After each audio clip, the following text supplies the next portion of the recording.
రాజ్యాంగ రక్షకుడిగా పోజులు కొట్టే రాహుల్ గాంధీ నీకు ఉత్తరప్రదేశ్ లోకి రానియకపోతేనేమో ఉక్రోషం వస్తున్నది.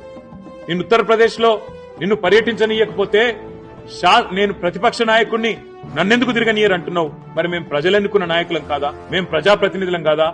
మా మధుసూదనాచారి గారు శాసన మండలిలో ప్రతిపక్ష నాయకుడు కాదా? నీకే హోదా అయితే పార్లమెంట్ లో ఉన్నదో మా మధుసూదనాచారి గారికి తెలంగాణలో అదే హోదా లేదా? మరి ఎందుకు ఇక్కడ గొంతు నొక్కుతున్నది నీ కాంగ్రెస్ ప్రభుత్వం? కొడంగల్ దళిత బిడ్డలు, కొడంగల్ గిరిజన బిడ్డలు ఎక్కడున్నావయ్యా రాహుల్ గాంధీ? నువ్వెందుకు వస్తలేవు మా దగ్గరికి? నీ ముఖ్యమంత్రి మా భూములు గుంజుకుంటుంటే, మా వాళ్లను జైల్లో పెడితే, అర్ధరాత్రి మా ఇంటి మీద తలుపులు పలగొట్టి దాడి చేస్తుంటే ఎక్కడ ఉన్నావని చెప్పి ఢిల్లీకి వచ్చి ఆక్రోశించినా ఇక్కడికి వస్తలేవు కదా రాహుల్ గాంధీ గారు? ఇదేనా మీరు చెప్పే స్వేచ్ఛ, సమానత్వం, సౌభ్రాతృత్వం?